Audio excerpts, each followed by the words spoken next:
You're tuning in to the Black Hollywood Live Network, featuring news, interviews, and commentary on all things Black Hollywood. Hollywood redefined. From Los Angeles, California, presented by Maria Menounos and streaming live thanks to Akamai Technologies. This is Black Hollywood Live. Justice is served. Featuring the week's roundup and commentary on legal news. Black Hollywood Live. Hollywood redefined. You're listening to Black Hollywood Live. And now, the host for Black Hollywood Live, Justice is Served. Hello everyone, and welcome to this edition of Justice is Served, where we bring you the latest and trending legal news on a weekly basis here on Black Hollywood Live. My name is Sara Azari. I'm a criminal defense attorney and a host here on Justice is Served, and I'm joined by my co-host, attorney Chelsea Galicia. Hello, Hi, Chelsea. Sarah. Hi. All right. We have a pretty big lineup for you today in terms of cases and legal news. And before I turn it over to Chelsea for our case of the week, actually a big, huge issue with the Baltimore Police Department, I just want to ask all our viewers to stay tuned through the course of this show as we're going to bring to you Chris Brown's Naked Stalker, the latest in Lindsay Lohan's never-ending probation and her lack of compliance with community service, as well as the NFL Top Draft pick Jameis Winston's counter lawsuit against his alleged rape victim, and lastly, Operation Deflategate, which led to Tom Brady's suspension for deflating footballs in a playoff game. So with that, I'm going to turn it over to you, Chelsea. Okay, great, thanks. All right, so following the death of Freddie Gray, Baltimore Mayor Stephanie Rawlings Blake thought that she could fix the city's policing issues on her own, but realizing it was a much bigger task than originally she thought, she had a change of heart and asked for help. So the brand new U.S. Attorney General, who we have not acknowledged on this show yet, is being the very first female black U.S. attorney. Go to Loretta Lynch. She's got some big stuff to work on just days after walking into this office. She announced that she is going to launch an investigation starting immediately to look into patterns of constitutional and civil rights violations in Baltimore, which include use of excessive and deadly force, unlawful searches, seizures, and arrests, as well as discrimination. So you'll remember the one in Ferguson was done similarly to this, and I think that this report will come out similar to that of Ferguson, where they found patterns of violations. What do you think? I think so too. I think Baltimore has had a deep-rooted history of this type of racism in terms of law enforcement, and there's this great divide that the mayor, all the officials of the city talk about for as long as they can remember, that there's this great divide between the community and law enforcement. And you're right. I think the DOJ is likely to come up with findings of systemic racism in the city of Baltimore, and then they, of course, will enter into their typical court-enforced contract with the city, where they bring up what they think should be done in terms of a reform. So, police training, procedures that need to be implemented, things that need to be modified, and then of course the question is, what will that do? Right. Well, right? I don't know what's taking so long, but we haven't heard of any such agreement that's come out in Ferguson. Mm-hmm. So I can't remember any of these before that they take so long. I wonder if it will be specific by city, or is the DOJ just waiting to do a bunch of these investigations, and if they find this same kind of violations occurring in many jurisdictions around the country, if they'll implement the same kind of agreement everywhere. Is that what they're waiting for? Or no, it is by city. It is city specific, because yes, the common denominator is racism in these cities that we've been discussing and talking about. But what is happening in each city is probably, although similar, different. So the contracts are city specific, the findings are city specific, but I think it takes a while to, because it is negotiated. It's negotiated by the city. The city actually has a say in what they believe is, to be fair terms to be included in that type of contract. So, by the way, that the investigation that the DOJ is doing is separate and apart from another investigation that the DOJ is doing around the death of Freddie Gray. So there's that investigation to determine whether there were civil rights violations with respect to the way these 6 officers handled Freddie Gray, beginning from his arrest. And then there's also this investigation that you're talking about. All right. Well, I think that maybe technology should come into play here, and we should use something like similar to how we rate each other, drivers and passengers. What if we had some sort of rating system where we rated every interaction we had with a law enforcement officer, and they rated us, and what we rated them as made a difference in their pay, and how they rated us made a difference in our punishment. Something like a little more 21st century would help, I think, to get things going sooner than later. Maybe some cities can start implementing things like this before the DOJ gets involved, because how long is this going to take to investigate, to come up with these contracts? I hope that these contracts work, but I don't know why I'm a little cynical. We saw those images a couple weeks ago about how 2015 looks a whole lot like 1965. So do these things really work? I think they do work. I think change is slow,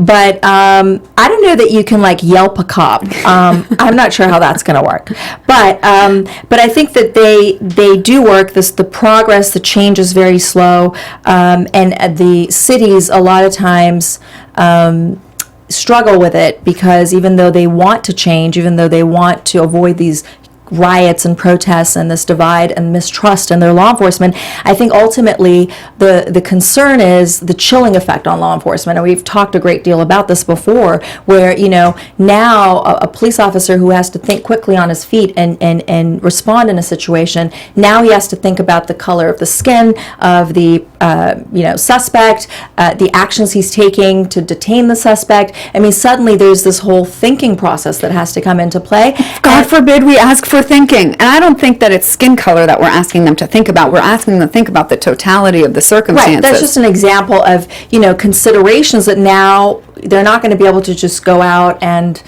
have free reign. Yeah, that's probably a good thing. So meanwhile, the 6 officers involved in the Freddie Gray case are asking that the charges be dropped, or that the DA, Marilyn Mosby, be recused from this case because she's got some supposed conflicts of interest. Mm-hmm. She's married to a councilman. She's friends with the Freddie Gray's family's attorney. There are some witnesses that she's close to, like a chief prosecutor is dating a reporter who interviewed the guy that was in the van with Gray. So do you think that these are conflicts of interest that are sufficient to pull her off this case or to drop the charges? Yes and no. I'd like to just briefly hit on each of these that you talked about. Mosby is married, like you said, to a guy named Nick Mosby, who's the city council for not just a city in Baltimore, but the city that was most impacted by the riots, because that's where Freddie Gray was arrested. And so the alleged conflict is, you're doing this to help your husband politically and financially because he's dealing with this massive chaos in his district.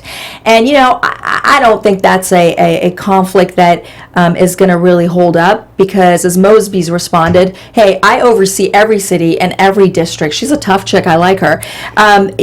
She says, I'm prosecuting this case. This is not a conflict. Every city, guess what? Every district, every city in Baltimore is under my reign. So I don't think that is as big of a conflict in terms of, withholding going forward. But, and then the news reporter interviewing the second prisoner in the van, I'm really not sure about that either. I mean, that's not necessarily, she's not in the DA's office. She's in the media, and you've got First Amendment issues that come up with that. I just think that's not that strong either. Then you've got Mosby's office is taking a role in investigating the case.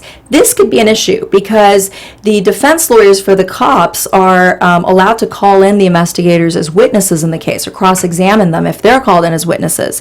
And it's definitely a conflict when you have the witnesses and the prosecutor being one and the same. It's these people are all in the same office. So that might pose somewhat of a conflict. And then they also said that There's a pending civil case against Mosby's office for having said that there was no probable cause because Freddie Gray was arrested allegedly for a knife that is legal under Maryland law. However, the cops are saying, no, that knife is illegal. And so Mosby's saying, no, that knife was legal. There was no probable cause.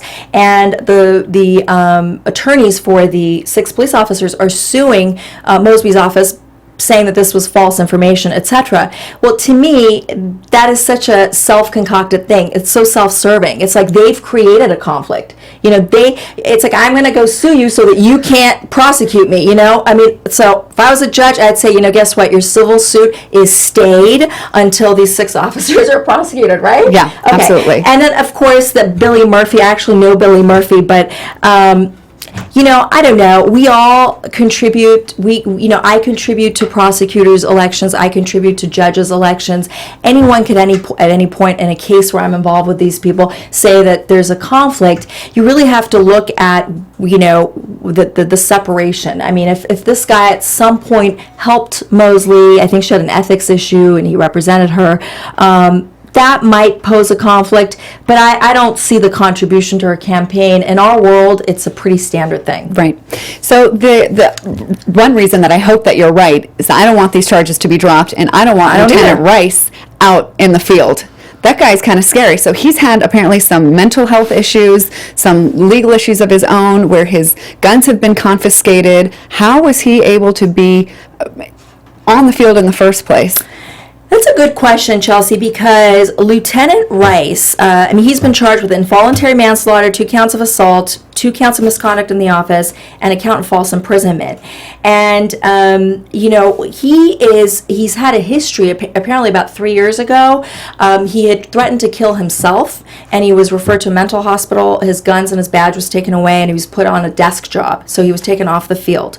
And then around the same time, because he's had this horrible custody dispute with his ex-girlfriend, who's now married to a guy named McAleer. Around that same time, he threatened to kill McAleer. And what's surprising to me is McAleer didn't get him prosecuted. Instead, he got a restraining order against him.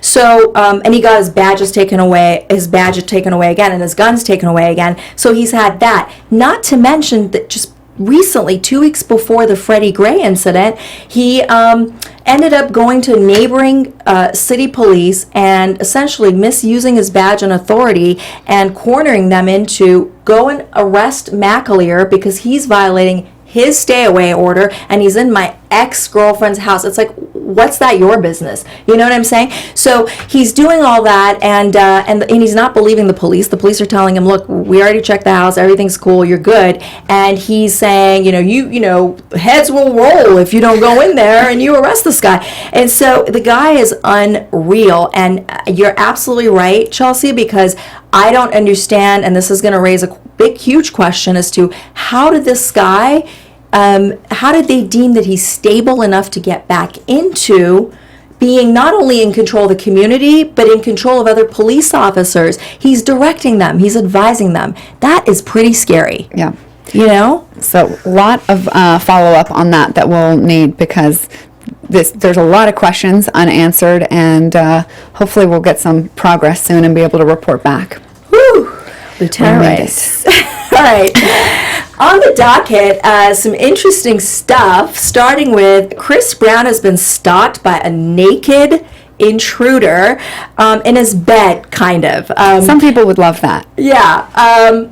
Amira Ayab, a 21-year-old Houston resident and an aspiring Tunisian singer, leaves Houston. She hops on a bus. That's quite a trip, and makes it to Malibu. And then she starts tweeting, or she's on social media, and she says, "Oh, I'm in Malibu looking for my house." She's referring to Chris Brown's house. Well, Chris Brown is in Las Vegas for a few days, and Ayab makes herself at home. She's cooking meals. She's living in his house. She refers to herself as Mrs. Brown, and so she starts writing Mrs. Brown and I love you all over his home and his walls, and then she writes her name, Mrs. Brown, that is her name, on his very luxury cars, his Rolls Royce and his Range Rover, and she places these really creepy voodoo items around his house, and to top it off, throws away baby royalty stuff and the dog stuff. So Chris Brown walks in and is absolutely spooked, and this is classic stalking. So she's been charged with 3 felonies. She's been charged with first degree burglary, which is residential burglary, stalking, and vandalism. And she's been charged straight across as felonies. So for the first-degree residential burglary, she's facing up to 6 years in prison. For the stalking, even though it could be a misdemeanor or felony, she's definitely charged with a felony. She could face up to 5 years in prison.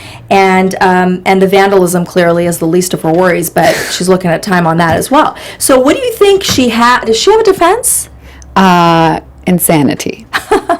And it's in fact why Chris Brown doesn't want her prosecutor, or he isn't filing a case against her. He says that she needs mental health or mental help to get some mental health, and that's probably where this case is going, especially if she hasn't done anything like this before. Well, here's the thing. The judge ordered her to stay away from Chris Brown for 3 years, and I don't see that ever changing. So that means she can't go to any Chris Brown concerts, I suppose.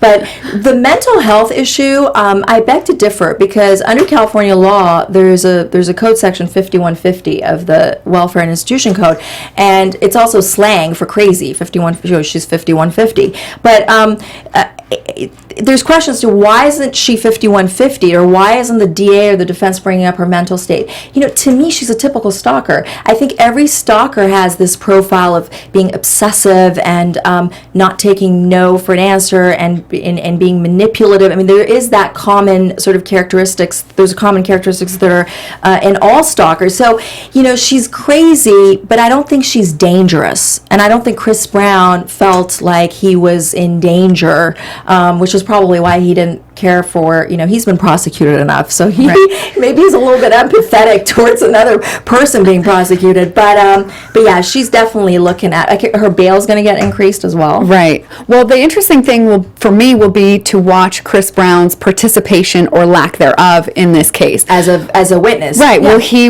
decline to be a snitch? Will, since we've talked before about the anti-snitch culture, will he, not show up for it's discovery proceedings? It's interesting you bring that up, because if you go to trial on stalking, one of the elements is that the person felt like their life or the lives of their family was in danger. So for that, you're going to need a witness who's going to say, yeah, this was written on my kitchen, this was written on my car, that is my car, and I felt threatened. And that's interesting. But that's where I think the interesting part of this case will go. Shall we talk about my not-so-favorite? Lindsay Lohan, she has been back in court with my good friend Sean Hawley, and she just can't seem to get it together again, this time with respect to her community service hours. She was ordered to do 125 hours of community service long ago. This is for a case in 2012, misdemeanor in Santa Monica involving a car crash, and she shows up at the 11th hour, where she's supposed to be done, if not almost done, with 125 hours, and she shows up with proof of 10, and even those 10 hours, to me, are suspicious because they're done online. When clients ask me if they can do their, DUI classes or domestic violence classes or whatnot online, I always say, let's go back and ask the judge, because there's no accountability, there's no supervision. You could be doing my community service hours, I could be doing yours, and nobody can tell who did it, right? So what do you think? She's now been given a new order to complete it in 20 days, which is a lot of hours. So what do you think about that? You think she's going to come back done, or? No, she's not going to come back done. She's already even messed up today. She said she was doing everything in her power to get to that child care center. Where is that? In Brooklyn today. She actually lied. I mean, I don't know if the court will care about this, but on Monday night she tweeted, "So good to be back in New York, glad to be home." But TMZ found that she actually didn't get to New York until yesterday. And then this morning, instead of showing up on time, she showed up about 2 hours late. So I don't even think that she doesn't have much time. No, there aren't enough hours in the day for her to get it done. But here's the real bummer. I think she won't get it done, and she'll come up with a great excuse, and everybody will be left frustrated at our legal system yet again. Yeah. Because we have Freddie Gray, who looks at a police officer perhaps the wrong way, dead. Lindsay Lohan can't complete her community service. Oh, well, here's more time. Right. This is the frustration that people have with our system. You know, I agree with you, and I have to say that back when she had all the cases just rolling in one after another, she was being bounced from Blair Burke's office to Sean Hawley's office, and these judges. The judges at the airport courthouse literally would have lunches together discussing Lindsay Lohan because they didn't know what to do with her. She is... she comes from a pretty dysfunctional background. I'm not justifying her behavior today, but she has gone through rehab after rehab. She's a typical, entitled addict of sorts. And so she is, the judges don't know what to do with her. And I have to tell you, Chelsea, okay, so the judge threatened her, if you don't do your 125 hours, you're going to go to jail. I'd be like, so what? She's been to jail before, and you know what? The maximum time she's going to do on a misdemeanor is 364 days. In reality, the max she could do is half of that, and in real reality, she's only going to do 2 weeks. So if I was Lindsay Lohan, or anyone for that matter, I'd be like, oh, I'm scared. Okay, fine, I'll just do it. In fact, if a smart person would just go bite the bullet and do the 2 weeks, because 125 hours, or 115 hours, I guess now, is a lot of time in 20 days. These are 8-hour days. If the judges don't know what to do, open the book, look what it says, and just do that. Enough with the excuses, enough it was questionable, can she do something online or not?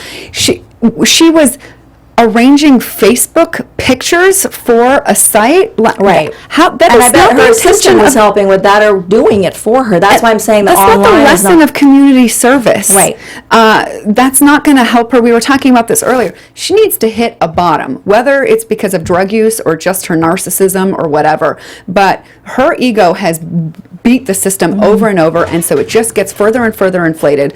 Once she hits the ground because she can't get her way in something, then maybe she'll be a contributing member to society. Unfortunately, the consequence is jail, and it's not much jail.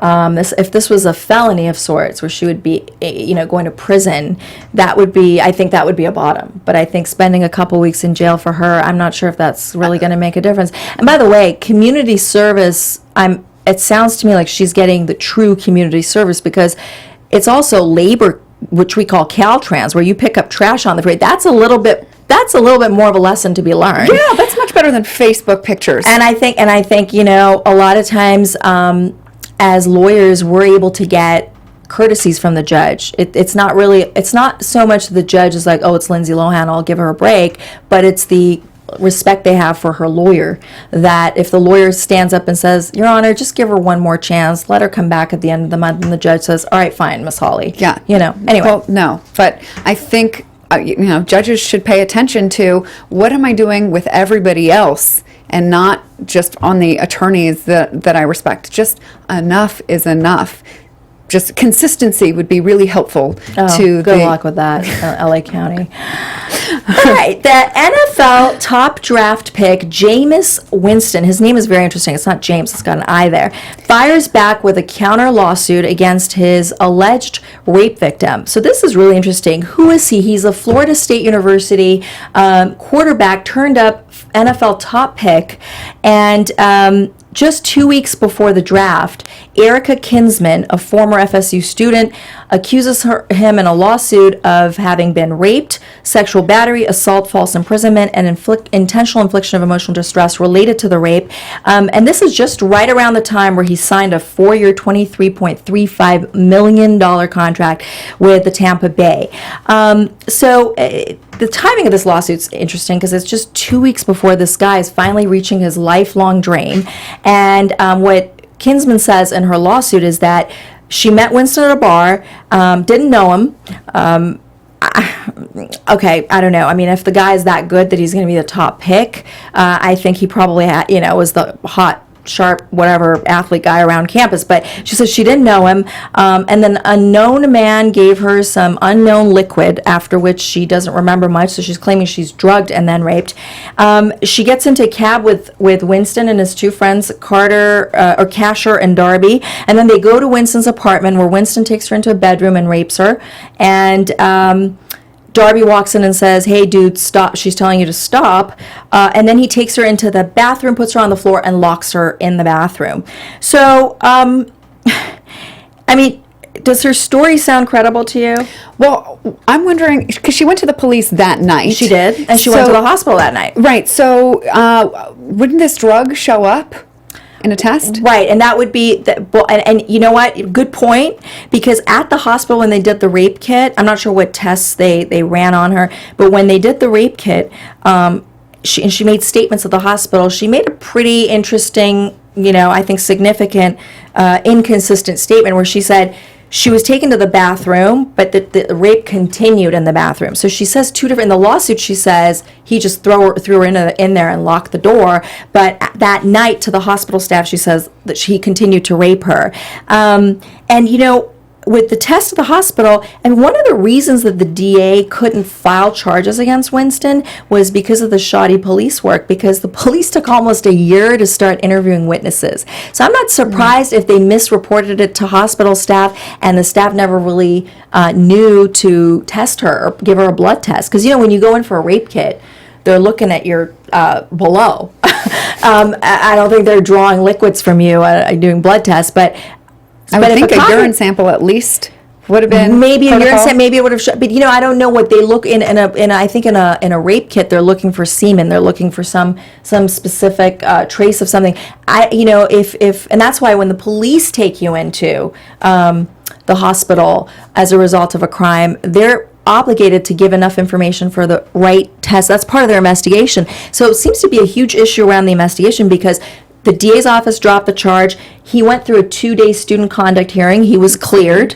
And the Tallahassee Police Department actually didn't start interviewing witnesses until almost a year later. I mean, these people didn't even remember. Videos were gone. Things were disappearing. The interesting thing is Kinsman now suddenly in her lawsuit has found the cab driver. That is so suspicious to me, that everybody was looking for the cab driver and nobody could find him. Now she knows who the cab driver is and he's supposed to somehow fill in the blanks about her state of mind in the cab and whether she'd seen so this is key though for his disciplinary hearing with the NFL because what the cabbie says will matter deeply with respect to establishing her being incapacitated. This happened in 2012. Right. How many passengers has the cab driver taken? No justice for either side here, really. So in his counter lawsuit, Winston says Ms. Kinsman's lying, and I don't know about this one because she reported it so quickly. But and he's suing for defamation, tortious interference with business advantages because he says that she has injured his reputation to where he has lost endorsements, and the endorsements that he's still getting are the petty ones. So he's lost a lot of money as a result of this. So that basically she's motivated by greed because she actually asked him for $7 million to drop her case. That's never good. Well, but we've talked about this before. You can file a suit, or before you actually file it, you can engage in some discussions before to avoid going through the whole filing system. So I don't necessarily hold it against her that she asked for this. But I think when you look at the amount, you look at the circumstances, especially in rape cases. I agree with you that it's standard in civil cases when you have a civil claim to engage in pre-filing, negotiations. But when you're dealing with allegations of rape and criminal conduct, we always frown upon someone who's asked for that kind of money. It's $7 million she's asked for through her aunt who's a lawyer. And, and I just think, I think hopefully the NFL will look carefully at this and keep in mind that she could very well be one of those girls who thought she could be the next Mrs. Winston. But he wasn't who got he buyer's is remorse. Now. See, that's the thing, that this happened right before he hit it big. Right. So that would, to me, suggest that's rehabilitation, you mean? Time has gone by, he's not the same person. No, I'm saying that at the time of the alleged rape incident, he wasn't this big NFL hotshot. He didn't have that kind of money. I see what you're saying. So the motivation at that point that it was money seems less likely because at that point he didn't have any money. But sure, enough, years go by, you're pissed off that the police haven't started investigating and She hit him up for money in 2013. At that point, it was clear that he was headed to the NFL. And $7 million. So I'm so torn on this one. This one's a tough call. I just think the NFL should really keep in mind that a lot of times, this woman's story has been rejected 6 times by different agencies, and I think that those even agencies themselves didn't do their jobs, and so it's easy for them to say, no, there's nothing here, when maybe they just didn't look hard enough. Right. Well, the school did. Although none of it is binding on the NFL, I just think that you always have to, with this particular type of allegation, you have to look at, the motive, because women sometimes want more than just the one night stand. The guy just wants the one night stand, and we call it buyer's remorse. They are very remorseful for having opened themselves up to this man, and then she went to the cops that same night. Right, that's the part that I think gives her some credibility. Yeah, but if he didn't do it, I would be pissed. I would go after her too. He's probably lost a lot of money, and it looks really bad for him. This is a kid with a big dream, a top draft pick, and and now they're like, oh, wait a minute, we better make sure you're not a rapist. But now he's asking her for $7 million. I don't know where that's going to come from, but right. That's doesn't hurt to ask, right? All right, last on the docket, New England's Tom Brady is suspended for 4 games, and the Patriots lose their draft picks for 2 years, the first draft pick in 2016 and their 4th draft pick in 2017, which is a huge penalty for this team. For Operation Deflategate, which we're going to talk to you about in a minute. The team has also been fined $1 million. So essentially, what triggered this allegation was that during an AFC Championship game with the Indianapolis Colts, I think in January, there was breaking news in the middle of the game that the Patriots ball may be deflated slightly under the range, which is supposed to be 12.5 to 13.5 pounds per square inch or something like that.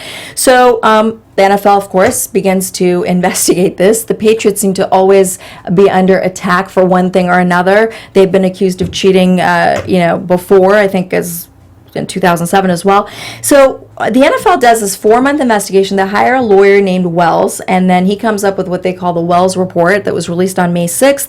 And in that report, they say, well, even though we don't have direct evidence that Brady was involved in the deflating of the ball during this game, he must have known, he must have had some kind of knowledge about it, because the equipment assistant and the locker room guy, Jastrzemski or something like that. Yeah, Jastrzemski and McNally. These 2 guys had text messaged each other. They were in on this deflation, and he's the quarterback. He's the one that picks the ball. He's the one that has to love the ball, and how could he not know anything? He must have approved this. So they just sort of speculated. The report, Chelsea, is really sort of inconclusive. It says things like probably, generally, right. And yet this horrible penalty. Yeah. Right? Well, the interesting thing about this report, and that we've talked about before, is that the standard of proof is kind of very low. That's why it uses very wishy-washy language. It uses... you mean for the NFL? This report, yes, the NFL has, and the NFL, you mean, in has general, a lower standard of proof than we do in the legal system. Goodell is the judge, the jury, and the executioner. That's as low as it's going to get, right? Well, that and words like Brady was generally aware of the actions, and that it was unlikely that he didn't know. Right. So vague language like that is sufficient in this arena. If that's the rules of the NFL, then fine, that's the rules that they get. And so if that's the standard of proof, then we have to look at it like basically fact. He knew or should have known. Okay, but that's the standard of proof. But look at this. He's denying it, right? He's saying it's ridiculous. I have no knowledge of any wrongdoing. Look, before every game, I choose my balls, I approve my balls, I love my balls, and don't touch my balls. That's basically what he's saying.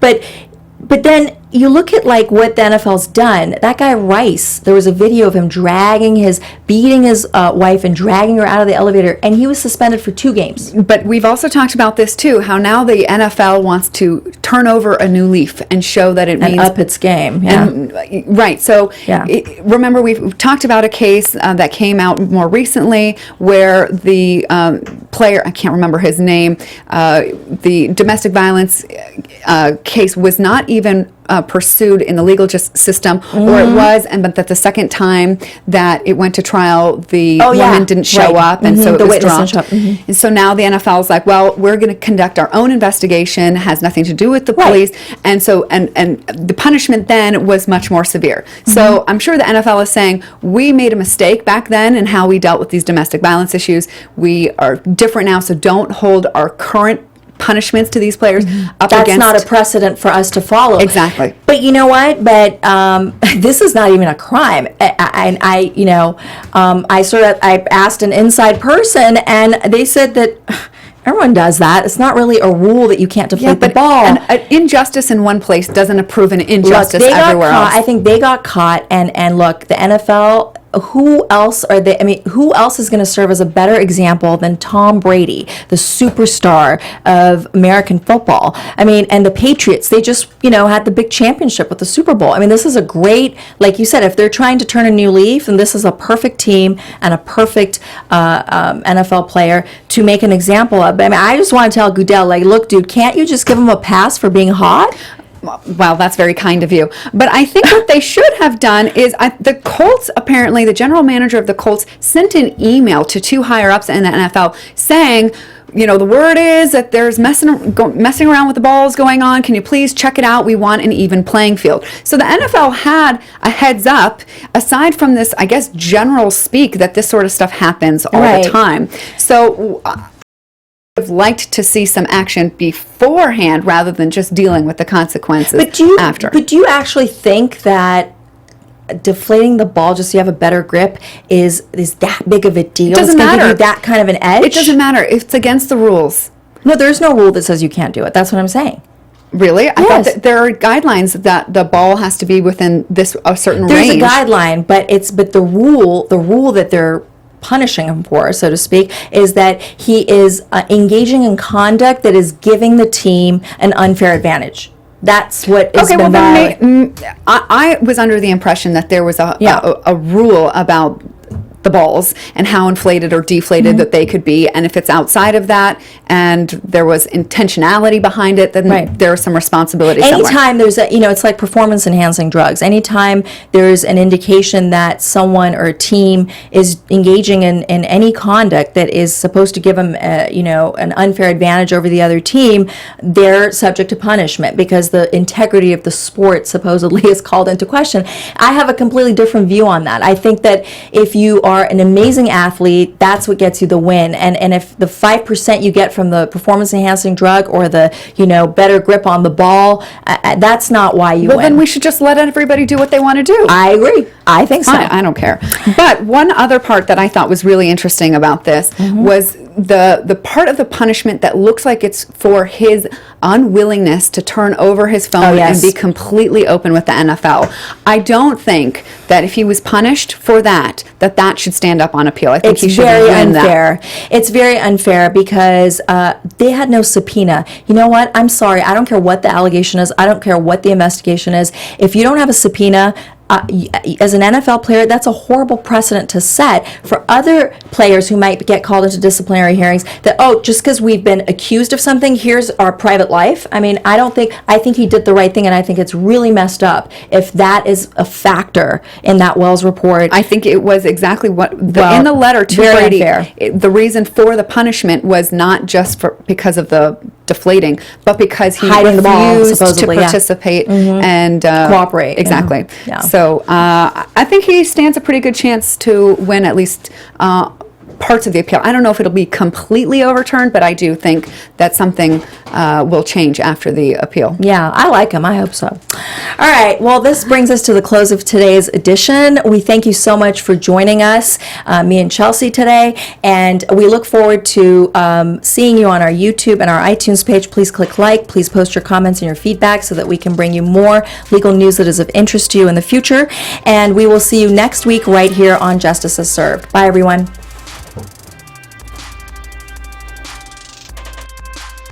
From producers Maria Menounos, Dario Kristen, Tiana Hobson, Kevin Undergaro, and the entire BHL crew, we would like to thank you for supporting Black Hollywood Live, the first online broadcast network dedicated to African American entertainment. For questions and comments, contact us at info@blackhollywoodlive.com. Like us on Facebook, tweet us, or Instagram us at BHL Online. And I'm your BHL announcer, Scipio. Instagram me at Planet Scipio.